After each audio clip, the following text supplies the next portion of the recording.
Well, Casey, why are you acting so surprised? We've always known that the WNBA doesn't know how to treat their stars properly. I'm not talking about the WNBA and the egregious way they treat the Great White Hope. Not only does this dump not know how to create stars, the disrespect, the outright defiance, it is coming from the president of the Indiana Felines, which means this is coming from Caitlyn Clark's own team. For weeks, fans across the country have been speaking out.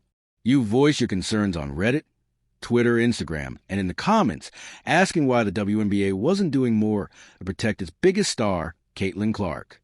You saw the pattern. Hit after hit, fouls missed, and no intervention. It's been obvious to many that Clark was being targeted, and all of you are asking, when will the league finally step up? Well, the answer arrived, but not in the way anyone could have expected. It wasn't a referee's whistle. It wasn't a statement from the league commissioner. No, the answer came in the form of a cold, hard number, 48%. That's how much All-Star Game ticket prices plummeted the moment Caitlyn Clark's injury was announced. This wasn't just a physical hit from Jacy Sheldon anymore. This became a multi-million-dollar mistake, and it laid bare the true motivations of the league. It exposed just what it really takes for them to finally protect their number one asset. We're about to break it all down, from the hit to the injury and the financial panic happening behind closed doors. But before we get into that, if you want the real story, the one the league hopes you never hear, smash that like button to let us know we're on the right track. Let's get straight to it. To understand how one injury could cause this level of financial chaos, we need to rewind to that pivotal moment. It was July 15th, 2025.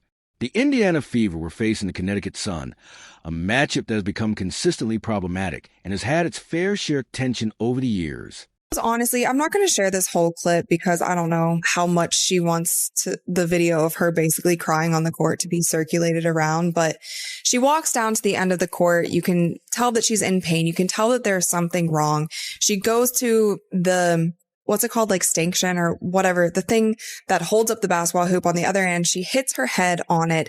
She is fighting back tears and she walks straight over to the bench. Now, when she goes over to the bench, she starts crying. And I've honestly never seen Caitlyn Clark cry on the court except when she lost the national championship game. She keeps it together no matter what is happening. The underlying tension finally boiled over. With less than a minute left in the game, one that the Fever were winning, Caitlyn Clark made a slick backdoor pass to a teammate. As she turned to sprint back up the court, she collided with Connecticut's Jacy Sheldon. To an average fan, this might look like just another routine basketball play. But what happened next was anything but normal. Clark immediately reached down and grabbed her right groin, the same spot that had already been part of a series of injuries throughout her 2025 season. What followed told a different story. It wasn't just a quick grimace or a slight limp. This was far more than that. Clark tried to push through the pain in true Clark fashion, but you could see the discomfort written all over her face. This wasn't just about physical pain. It was the tipping point. After another possession, she slowed to a walk, clutching her groin again, and headed toward the baseline. And it was there, away from the play, with the camera still focused on her, that the composure she's known for finally cracked. This wasn't about a missed shot or a bad play. It wasn't just a physical injury. This was emotional collapse of a player who'd been carrying the weight of an entire league for so long. For those of us watching, it was tough to see. It wasn't just about the injury. It was a breakdown that spoke to the immense pressure she had been under all season. So the big way they were able to neutralize Caitlyn Clark, and I think it was almost an issue with Stephanie White as much as anything, is they were manhandling her. They were manhandling Caitlyn Clark early in that game. Like, they had two hands on her. They were fully getting into the we are grabbing her and we don't really care. Like, that was their goal. Their goal was they were out there to maul Caitlyn Clark. They had they had absolutely no intention of doing anything other than mauling Caitlyn Clark. Like, they were not out there to play legit defense. They were there to maul Caitlyn Clark as much as they possibly could. Let's really put this into context for a moment. We're talking about an athlete who rarely shows vulnerability, a player who has been shouldered, elbowed, and hip-checked all season long, and has barely flinched. This is the same player who battled through a quad injury and a separate left groin injury earlier in the year. The breakdown we saw on July 15th wasn't about one isolated hit. It was a result of months of physical punishment, questionable officiating, and the enormous pressure being the face of the WNBA. It was a realization that her body was once again failing her right before what was supposed to be her victory lap at the All-Star game. Watching her break down in that moment was painful. How often do you see a superstar athlete, someone who's been at the peak of their game, become that overwhelmed on the court? It's rare. Let me know in the comments if you think this breakdown was about more than just a physical pain. That raw, unfiltered moment of despair was a warning sign. And just a day later, that warning would translate into a shocking announcement that sent shockwaves through the league and its finances. We do start our show, though, with unfortunate news out of the WNBA. Caitlyn Clark announced today that she will miss both the three-point contest and the WNBA All-Star Game this upcoming weekend in Indiana after re-aggravating a groin injury in that final minute of Tuesday's win over the Connecticut. The very next day, it became official. The WNBA's biggest star, Caitlyn Clark, the player who received a record-breaking 1.3 million fan votes, was out of the All-Star Game. This wasn't just about any player missing the weekend. This was the main event. Clark was supposed to be the team captain, the star of the three-point contest, and the face of the entire showcase in Indiana. For fans who bought tickets, she was the main attraction. And when that announcement hit, everything shifted. The WNBA has dealt with public relations issues before. They've spun officiating controversies, released statements about player conduct, and tried to control the narrative. But this time, they were facing something they couldn't spin, a crisis they couldn't ignore. Because this time, the consequences weren't measured in angry tweets or criticism on social media. They were measured in dollars and cents. The moment that announcement went public, the financial dominoes began to fall. And the proof? It wasn't in a carefully worded press release. It was in the open market for everyone to see. And here it is, the number that changed everything. The hard data that turned a player's safety issue into a full-blown financial disaster. Within 24 hours of the announcement that Clark was out, the average price of an All-Star Game ticket on the secondary market dropped by a staggering 48%, a nearly 50% price crash overnight. This is a catastrophe in any market. It wasn't just a slight dip. It was a vote of no confidence, delivered by the invisible hand of the market. Every fan who decided not to pay top dollar, every reseller who had to slash prices, and every person who decided the event wasn't worth it without Clark sent a single unified message to the league office.